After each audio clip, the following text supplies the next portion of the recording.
우리 한국교회에서는 감사주일로 감사절을 그렇게 예배를 드립니다. 현대 추수감사주일은 여러분 잘 아시죠? 원래 그 구약 성경에는 그 큰 세 절기가 있죠. 유월절, 오순절, 장막절이 있습니다. 그러니까 유대인들은 세 절기를 생명을 걸고 의무적으로 지켜야 되는데 구약 성경에 나오는 모든 절기들은 사실 감사와 밀접한 관계가 있습니다. 그러니까 모든 절기들은 하나님 앞에 감사를 드리는 절기다. 그렇게 생각하시면 됩니다. 근데 오늘날 우리가 드리는 현대 추수감사주일 있잖아요. 아시다시피 종교의 자유를 찾아서 유럽에서 건너온 청교들이 있어요. 그 청교들이 동부의 매사추세츠, 이거 발음이 잘 안 되는데 거기에 도착한 후 원주민들로부터 옥수수 경작법을 배우게 됩니다. 그래서 옥수수를 심습니다. 비슷한 농작물을 심어서 그 다음에 수확물을 하게 됩니다. 이제 곡물을 추수하고 수확하게 되죠. 거기에 대한 감사를 표하기 위해서 저들을 도왔던 원주민들, 주로 인디언들입니다. 인디언들을 초대해서 3일 동안 추수감사 축제를 벌이게 됩니다. 그래서 만찬을 그 당시에 함께 나눴는데 그게 이제 전통이 돼서 오늘날 현대 추수감사절에 그러한 기원이 거기서부터 유래가 됩니다. 그때 이들이 먹었던 요리 가운데 유명한 요리가 칠면조리였죠. 그 칠면조리가 전통이 돼서 추수감사절에는 우리가 당연스럽게 주된 음식으로서 칠면조 고기를 먹곤 합니다. 여러분 감사가 뭡니까? 감사라는 말을 우리가 잘 알고 있어요. 감사라는 것은 남이 베풀어준 은혜와 호의 그리고 남이 베풀어준 도움에 대해서 말과 마음과 행동으로 고마움을 표시하는 거예요. 이게 감사입니다. 이 성경에 보면 감사란 말이 굉장히 많이 나옵니다. 감사란 말이 많이 나오는데 특별히 시편 116편 12절에 보니까 시인이 이렇게 말합니다. 내게 주신 모든 은혜를 내가 여호와께 무엇으로 보답할까? 이런 구절이 있어요. 이 은혜에 보답하고자 하는 마음이 감사의 시작입니다. 여러분 누군가 우리에게 도움을 줬어요. 혜택을 줬어요. 호의를 베풀었습니다. 그러면 그것을 당연지서로 생각하는 것이 아니라 그 사람이 너무너무 고마운 거예요. 그렇게 나한테 호의와 은혜를 베풀어 준 사람이 너무 감사해서 말이라든지 행동이라든지 무엇을 통해서 사리하고 고마움을 표시하는 거, 이게 바로 감사입니다. 은혜 보답하고자 하는 마음이 감사의 시작이 됩니다. 성경에 보면 감사란 마음이 참 많이 나와요. 감사란 단어가. 명사형으로 감사란 단어가 몇 번 나오냐면 176번이 나옵니다. 굉장히 많이 나오죠. 뭐 성경에 보면 하나님이란 단어도 굉장히 많이 나오고 주, 사랑, 믿음이라는 단어도 많이 나오는데 감사란 단어가 빈도수가 많아요. 그러니까 동사형으로는 176번이 나옵니다. 명사형으로도 명령형으로도 많이 나와요. 여호와께 감사하라. 이 감사라는 동사형 명령이 수십 차례 나옵니다. 성경은 이렇게 감사의 경전입니다. 감사로 시작해서 어떤 면에서는 감사로 이어지는 책이 바로 성경책입니다. 여러분이 감사가 있잖아요. 감사하는 마음은요, 우리의 믿음을 모든 신앙인들에게 믿음과 인격을 측정하는 기준입니다. 이게 뭔 말하냐면은 내가 감사하는 만큼 그게 내 믿음을 나타내는 거예요. 아까도 제가 말씀드렸죠. 구약 성경의 절기는 다 감사와 연관이 돼 있어요. 저들이 믿음으로 하나님 앞에 절기를 드리기 위해 나가는데 그게 하나님 앞에 드리는 감사로 축약이 되는 겁니다. 그래서 내가 감사한 만큼 나의 믿음 지수가 그렇게 표현되는 거예요. 여러분 감사는요 우리 인격의 표준입니다. 인격이 있는 사람은 감사해요. 근데 인격이 없는 사람은요 모든 것을 당연한 듯이 생각합니다. 누군가 나에게 작은 호의를 베풀어 줬다면 덕이 있고 인품 있는 사람은 꼭 거기에 대해서 감사를 하게 됩니다. 참 신앙인은요, 저는 저와 여러분이 정말 진정한 신앙인이 되기를 바랍니다. 근데 참 신앙인은 선하시고 인자하신 하나님께서 지금까지 자신의 성품에 따라서 선하고 좋은 것을 주셨고 앞으로도 주실 것임을 믿고 범사에 감사하는 마음으로 살아가는 자, 이런 사람이 참 신앙인이 됩니다. 감사하는 사람은요 모든 것이 하나님으로부터 말미암았다 생각합니다. 내가 열심히 수고하고 일해서 내가 어떤 공적을 쌓는다 할지라도 이것조차 하나님이 도움을 주신 거예요. 그러니까 내 인생살이에서 모든 잘 되는 일은 하나님에게 돌립니다. 하나님으로부터 모든 선하고 아름다운 것, 내가 살아갈 때 필요한 모든 것이 주님으로부터 왔음을 믿고 감사를 하는 사람은 늘 하나님을 바라봅니다. 예수 믿는 사람은 하나님을 앙망하고 하나님을 소망하는 사람이에요. 예수를 안 믿는 사람은 땅을 바라봅니다. 땅 속에서 뭔가를 얻기 위해서, 땅에서 진행되는 일에서 행복을 얻습니다. 근데 예수님 잘 믿는 사람은 무한한 하늘을 바라보는 거예요. 여러분, 그 닭 있잖아요. 저는 닭을 보면서 하나의 교훈을 받아요.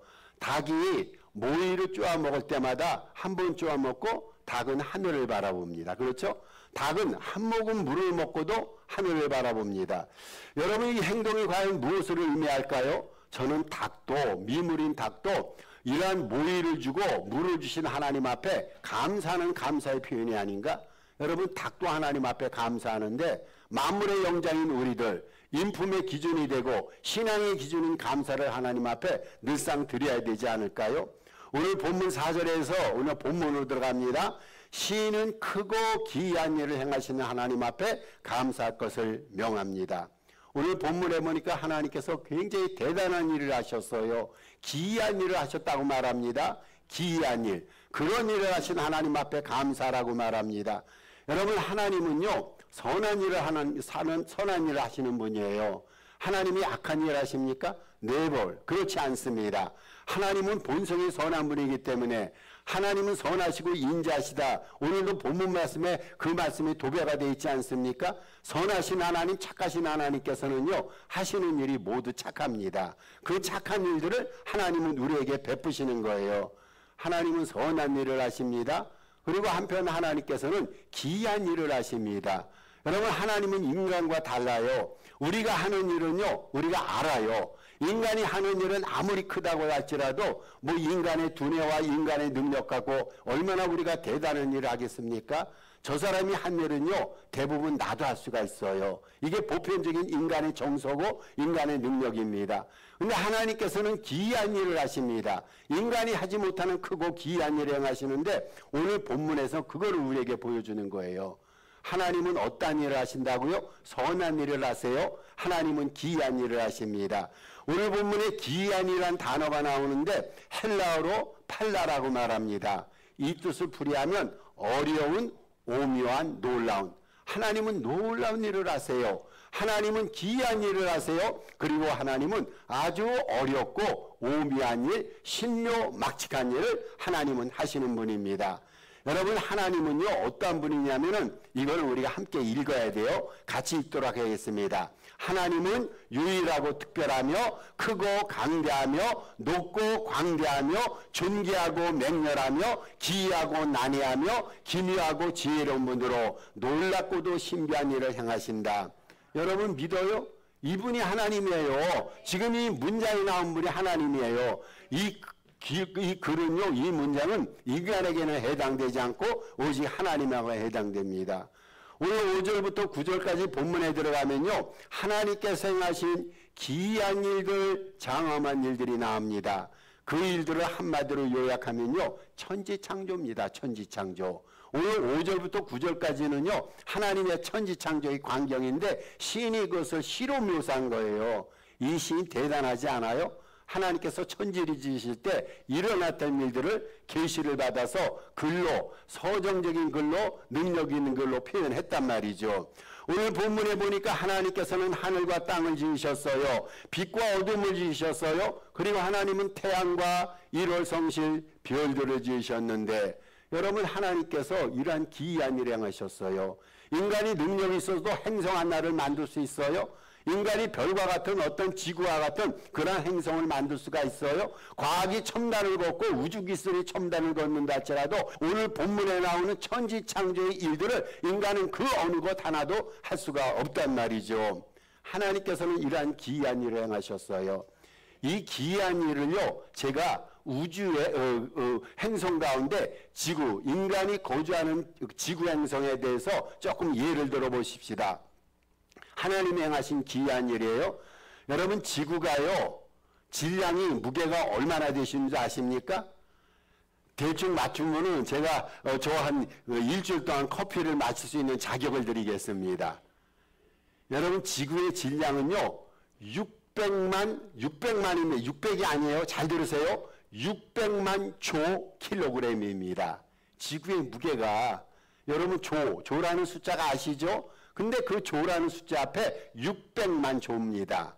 지구의 무게가 그렇게 커요. 그리고 지구의 표면 둘레가 얼마인 줄 아십니까? 적도를 중심으로 하면요 4만 킬로가 넘습니다. 그러니까 이 거대한 물체가 되는 거예요. 이 지구라는 행성이요 이렇게 거대한데 이 지구가 움직인단 말이죠. 지구가 가만히 있지 않아요. 지구가 움직이는데 지구는 태양의 주위를 1년에 한 차례 돕니다. 그거를 뭐라고 말합니까? 공전이라고 말하죠. 그리고 지구는 공전만 하지 않고 스스로 돌면서 태양 주위를 줍니다. 이거를 자전이라고 말합니다. 여러분 지구가요 태양 주위를 돌 때 그 시속이 얼마냐면은 시속을 말합니다. 1시간 속도를 말하는데 10만 5천 킬로입니다. 이거를 마일로 환산하면요 6만 5,200마일입니다. 6만 5,200마일의 속도를 가지고 이 지구가 태양 주위를 도는데 1년에 한 차례 돌게 됩니다. 그리고 지구가 스스로 자전을 합니다. 자전을 하는데 그 속도가 얼마가 되냐면요 속도가 시속 1670km, 이거를 마일로 환산하면요 1038마일입니다. 1038마일 속도로 지구가 스스로 돌고 24시간에 회전하게 됩니다. 그런데 이 지구의 움직임은요 1분도 늦지가 않고 1분도 빠르지가 않아요. 늘 똑같은 속도로 운행하게 됩니다. 여러분 우리가 운전할 때 보면요 운전 속도를 일정량으로 조절하기 위해서 컨트롤을 누른단 말이죠. 근데 지구가 그렇게 가는 거예요. 지구는요 1분 1초도 빠르거나 늦지가 않습니다. 이 지구가요 태양에서 조금 가까이 있다면은요 저와 여러분 다 타 죽게 됩니다. 그리고 지구가 태양으로부터 지금 상태보다 조금 멀잖아요. 그러면 저와 여러분 모든 생명체들은 다 얼어 죽고 맙니다.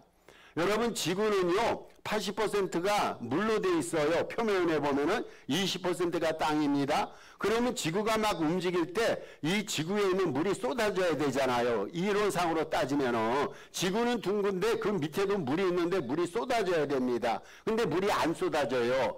여러분 지구에 살고 있는 사람들 있잖아요. 남극에 살고 있는 사람들은요 지구에 거꾸로 매달려 있어요. 지구가 움직일 때 이 사람들은 다 떨어져야 됩니다. 그런데 물도 쏟아지지 않고 한 사람도 떨어지지 않습니다. 여러분 왜 그렇습니까? 어떤 인간이 능력으로 과학의 능력으로 지구를 붙들고 있어서 그렇습니까? 쏟아지는 물을 안 떨어지게 모든 과학이 그것을 컨트롤합니까? 아니에요. 지구가 이렇게 온전히 운행하고 온전히 움직이는 것은 그것을 붙들고 있는 손길이 있는데 그분이 만드신 하나님이라는 거예요.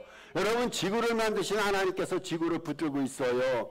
여러분 이거 기가 막힌 일이 아니에요? 여러분 한번 생각해 보세요. 우리가 살고 있는 지구 행성이 그렇게 누군가가 붙들어줘서 오늘날 우리가 얼지도 않고 타지도 않고 떨어지지도 않고 이렇게 온전히 우리가 삶을 살아가고 있습니다. 이게 모두가 다 하나님의 기이한 역사입니다. 여러분 하나님의 기이하신 이 행적을 우리가 지구뿐이 아니라 우주 별뿐이 아니라 자연현상을 통해서 한번 살펴보십시다. 우리가 살고 있는 이 자연세계가 얼마나 운대합니까? 이 자연세계에 우리 하나님께서는 햇빛과 공기를 주세요. 하나님께서 산소를 주시는 거예요. 우리가 열악하고 육신이 연약하면요 병원에 가서 산소를 돈 주고 삽니다. 근데 하나님께서는 무료로 우리에게 산소를 제공해 주십니다. 여러분 바람이 없다고 생각해 보세요. 비가 없다고 생각해 보세요. 하나님께서는 자연세계에 바람과 비를 주시고 안개와 이슬을 내려주셔서 온 자연세계의 생명체들을 생명으로 풍족해 하고 아름다움을 공급해 주십니다. 여러분 우리 주님께서는요 사계절을 주세요. 여러분 사계절 얼마나 오묘합니까? 적도라든지 극지에서는 사계절이 없습니다만은 대부분의 지역에는 사계절이 있어요. 봄철에는요 생명이 돋아요. 여름철에는 성장합니다. 가을철에는 결실을 맺고 그리고 겨울철에는 휴식에 접어들게 됩니다. 대단하지 않아요? 여러분 이것이 하나님이 하시는 일이에요. 우리는 살아가면서 이런 일들을 자연스럽게 우연이라 느끼지만 이 모든 기이하고 장엄한 일들, 우주를 만드시고 자연세계를 다스리시고 통치하시는 분이 하나님의 손길이란 말이죠. 이러한 기이하신 하나님의 작품에 대해서 오늘 시인은 하나님 앞에 감사로 영광을 돌리고 있어요. 여러분, 주님께서 행하신 기이한 일들이 물질 세계만 한정되어 있어요? 우주 세계만 한정이 되어 있습니까? 아니에요. 하나님의 기이한 일들은요, 우리의 영적인 면에도 여기에 연관이 되어 있어요. 우리 주님께서는 우리 인류를 구원하기 위해서 예수님을 이 세상에 보내주셔서 화목제물로 삼으셨어요. 예수님을 믿는 자에게 영원 구원을 주셨어요. 여러분 생각해 보세요. 하나님이 인간을 대신해서 죽었다는 거, 이거 우리가 상정할 수가 있어요? 인간은 죄로 인해서 죄의 삭슨 사망이니까 죽어야 됩니다. 그런데 하나님이 어떻게 죽으십니까? 있을 수 없는 일인데 하나님께서는 이러한 기묘한 일을 행하셨어요. 여러분, 하나님께서는요, 성령을 보내주셔서 우리 안에 거주하게 하셨어요. 성령은요, 우리를 알고 거듭나게 하십니다. 성령은 하나님의 말씀을 해석하게 하시고, 성령은 능력과 지혜를 주셔서 그 성령이 주시는 능력과 지혜에 따라서 승리 가운데 삶을 살아가게 하십니다. 무한되신 성령 하나님께서 어떻게 좁은 우리 안에 거주하십니까? 여러분, 이거 기적 아닌가요? 이거 감동 아니고 놀라운 일이 아닌가요? 이 모든 일들이 하나님의 기이한 역사인데, 그러면은요, 우리 하나님께서는 왜 이렇게 기적 같은 일들을, 기이한 일을 행하실까요? 여러분, 하나님께서 그 일을 왜 행하셨을까요? 다름이 아니라 우리를 사랑하셨어요. 우리를 사랑하셔서. 우리를 사랑하기 때문에 하나님은 자연을 만드셨어요. 하나님은 우리를 사랑하시기 때문에 예수님을 보내주셨어요. 하나님은 우리를 너무 사랑하시기 때문에 성령 하나님을 보내주셔서 우리 안에 정착시키셔서 우리의 인생과 삶과 믿음을 은혜 가운데 통치하시고 인도하십니다. 여러분, 그래서요, 이러한 하나님에 대해서 우리가 표현할 수 있는, 우리가 최대 하나님 앞에 드릴 수 있는 게 뭡니까? 감사입니다. 감사. 우리를 사랑하셔서 기이한 일을 행하시는 하나님 앞에 우리가 해야 될 일이 뭐라고요? 그게 바로 감사입니다. 여러분, 그런데 감사는요, 그냥 되어지는 게 아니에요. 내가 감사하겠다 생각한다 그래서 어느 날 감사가 갑자기 우러나옵니까? 가치 있고 좋은 것은요, 거저 얻어지지 않아요. 여러분 기억하세요. 쉽게 얻는 것들은요, 가치 있는 거 아니에요. 눈물을 흘려가면서 땀 흘려서 억지로 뭔가를 행하면서 얻어지는 것이 좋고 아름답고 가치 있는 것입니다. 여러분, 그런 게 감사예요. 그래서 감사자가 되기 위해서는요, 여러분 감사 훈련이 필요해요. 훈련이 필요합니다. 우리는 감사를 배우는 거예요. 예수님은 우리의 스승이 되시고 우리는 주님으로부터 배우는데, 주님으로부터 온유함을 배우고 주님으로부터 겸손함을 배우고 감사함을 또 배워야 됩니다. 감사 훈련은요, 영적인 훈련입니다. 여러분, 훈련이에요. 훈련. 어떤 훈련이든지 반복하다 보면요, 그것이 습관화가 됩니다. 습관화. 여러분, 중요한 것은 습관입니다. 습관입니다. 감사 훈련을 통해서 감사를 우리 삶 속에서 습관화시켜야 돼요. 여러분, 감사가 우리의 한 부분이 돼야 돼요. 감사가 우리의 삶이 돼야 됩니다. 언제 어디서든지 하나님 앞에 감사가 나오는, 감사의 입을 열어서 고백할 줄 아는 그러한 감사의 훈련, 감사의 생활을 이루어 가시는 저와 여러분 되시기를 주의 이름으로 부탁을 드립니다. 여러분, 우리가 작은 일에 감사하는 습관을 버리잖아요. 그럼 그 사람은요, 큰 일에 감사할 수가 있어요. 작은 일에 감사하다 보니까 감사가 쌓여요. 이것이 생활이 되다 보니까 큰 감사가 나옵니다. 여러분, 우리가 매일매일 감사하잖아요. 이것이 습관화되다 보면요, 그 사람은 평생 감사하게 됩니다. 참 감사가 좋은 거예요. 감사에는요, 결과가 있어요. 이 결과를 다시 한번 기억하시면서 감사를 삶 속에서 정착시키시기를 바랍니다. 첫째로, 감사하면 인생과 삶이 건강해집니다. 여러분 기억하세요. 건강하게 살기를 바라죠. 믿음이 건강해지고 육체가 건강해지고 인생과 삶이 건강해지기를 바라면 반드시 꼭입니다. 감사하셔야 됩니다. 심리학자 가운데 로버트 에몬스라는 사람이 있어요. 이 사람이 연구하는 사람이라서 사람들을 이제 자기 연구에 참여케 했어요. 이 사람들을 두 그룹으로 나누었대요. 두 그룹으로 나눠가지고 매일매일 생활의 일지를 쓰게 했대요. 그런데 한 그룹에 뭐라고 주문을 했냐면 매일마다 감사거리를 5가지를 쓰라고 그랬어요. 5가지. 그리고 다른 그룹에는요, 불편했던 일, 원망스러웠던 일, 고통스러웠던 일 5가지를 계속 쓰라고 말했습니다. 연구 결과가 나왔어요. 연구 결과에 따르면요, 감사를 기록한 그룹의 사람들이 자신의 삶 전반에 대해서 좋게 느끼고 미래에 대해서 더 낙관적이고 건강 문제도 상대적으로 적었다라는 연구 결과가 나왔습니다. 여러분, 우리가 건강하게 살려면 감사를 해야 돼요. 근데 그 이유가 있어요. 감사가 인생을 건강하게 만드는 이유가 있어요. 그것은 감사하면 삶을 바라보는 방식이 달라지기 때문에. 우리는 다 그렇잖아요. 보통 사람들은요, 자기가 원하는 것만을 바라보게 됩니다. 근데 우리 안에 감사가 들어오게 되잖아요. 감사가 들어오게 되면요, 내가 원하는 대로 이 세상을 바라보는 것이 아니라 삶의 방식이 완전히 바뀌게 됩니다. 감사하는 자는요, 어떤 식으로 세상을 바라보냐면 긍정적으로 바라봅니다. 여러분, 똑같은 사연을 가지고 어떤 사람은 부정적인 것만 해석하고 거기서 부정적인 것만 보는 사람이 있는데, 어떤 사람은 거기서 긍정적인 면을 찾아요. 망가짐 속에서도 뭔가 새로움이 있고, 또 인생살이의 어려움 속에서도 세상에 소망이 있음을 그러한 아름다운 시선으로 바라보게 됩니다. 여러분, 감사하는 사람은요, 늘 긍정적이 돼요. 감사를 많이 하다 보면요, 그 사람은요, 이기적이 아니라 이타적인 사람이 됩니다. 여러분, 감사하면요, 인생이 얼마나 넉넉해집니까? 감사하는 사람은 마음이 늘 뜨거워요. 차지가 않아요. 날카롭지가 않고 언제나 부드럽고 온하고 온유해집니다. 감사를 하다 보면요, 마음속에 사랑의 마음이 들어옵니다. 하나님께서 인자가 풍성하시렵니다 하는데, 그 하나님을 닮은 인자함이 들어오게 되고 삶 자체가 선해지게 됩니다. 그래서 감사하면요, 인생과 삶이 건강해집니다. 두 번째로 감사하면요, 평강이 들어옵니다. 평강. 여러분, 때로는 불안 느끼잖아요.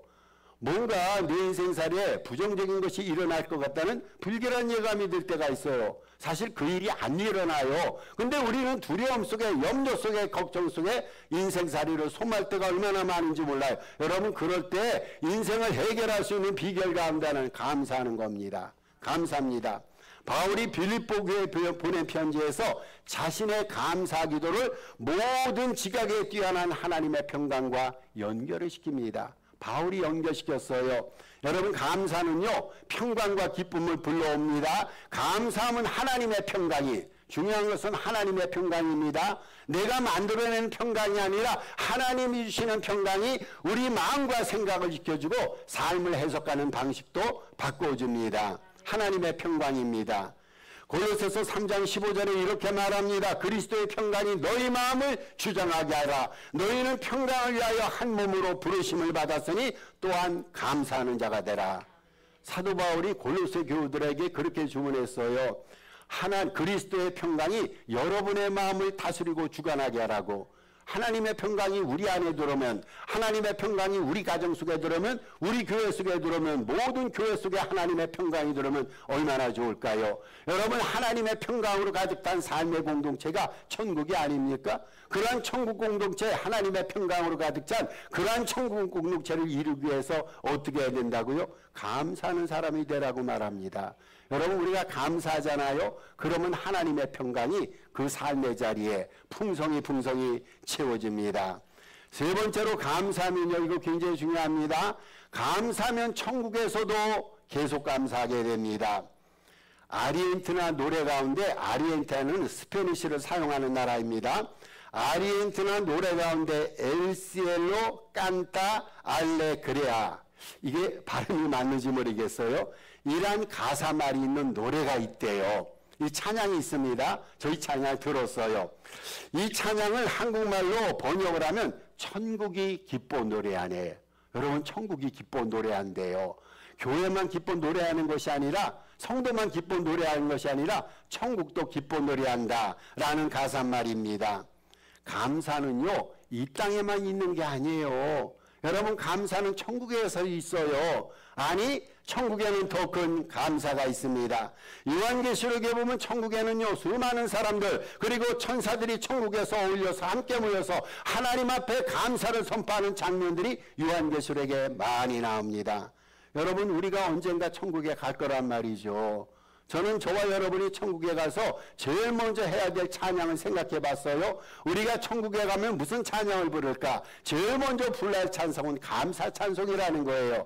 여러분, 우리가 천국에 갔을 때 제일 먼저 우리의 입에서 나오는 그 단어가 뭡니까? 할렐루야입니다. 할렐루야. 할렐루야 뜻 아시죠? 하나님을 찬양하라. 기쁨 가운데 감사함으로 하나님을 찬양하라는 이 할렐루야가 제일 먼저 천국 갔을 때 우리 입술 속에서 우리 마음속에 우러나오는 그러한 찬양입니다. 모든 나라와 백성들과 더불어서 우리는 각기 다른 목소리를 합해서 하나님의 영광을 선포하며 기쁨으로 천국에서 할렐루야를 찬양하며 외칠 줄로 믿습니다. 말씀을 결론 짓습니다. 여러분, 감사는 주님의 명령이에요. 기억하십시다. 취사 선택이 아니에요. 감사하고 싶어서 감사하는 게 아니에요. 하나님의 명령이에요. 하나님의 계명입니다. 감사는 마음의 최고 미덕입니다. 아무리 생각해도 인간이 갖고 있는 모든 덕들이 있는데 그 덕들 가운데 저는 감사를 최고의 덕 중 가운데 하나로 생각합니다. 여러분, 감사는 사람을 아름답게 만들어요. 감사가 많은 사람 보면 이쁩니다. 아름답습니다. 감사는 가정과 교회와 사회를 따뜻하게 만듭니다. 여러분, 우리 공동체가, 우리 믿음의 산호세 공동체가 감사로 가득 차면은 새 성도들에게 우리 교회를 방문한 사람들의 마음이 따뜻해지지 않을까요? 우리 가정 속에 감사가 가득 차 있다면, 내 심령 가운데 감사가 가득 차 있다면 나를 보고 우리 가정에 찾아오는 많은 사람들을 우리가 따뜻하게 만들지 않을까요? 여러분, 감사는요, 세상을 밝게 만들어요. 이 세상에 어두운 일들이 얼마나 많이 발생합니까? 두렵고 떨리는 일들로 도배되어 있어요. 세상을 나가면 우리도 두렵습니다. 불안합니다. 그런데 감사하면은요, 적어도 감사하는 만큼 세상이 그렇게 밝아진단 말이죠. 감사합니다. 감사. 다시 돌아온 이 추수감사주일에 우리 하나님 앞에 범사 감사를 다시 한번 결단하시길 바랍니다. 내 감사 생활을 습관화시키리라, 생활화시키리라, 행동화시켜서 나는 감사를 통해서 하나님 앞에 영광 돌리고 나의 감사는 삶의 여정 가운데 주변 사람들을 따뜻하게 하고 세상을 밝게 만들어가리라. 이러한 감사의 결단과 고백이 이 시간 저와 여러분 모두에게 있기를 주의 이름으로 축복합니다. 우리 주신 말씀 기억하고 11월 중에 기도 제목이 있습니다. 합심해서 한 3분 정도 기도합니다. 아버지 하나님, 은혜와 사랑을 감사합니다.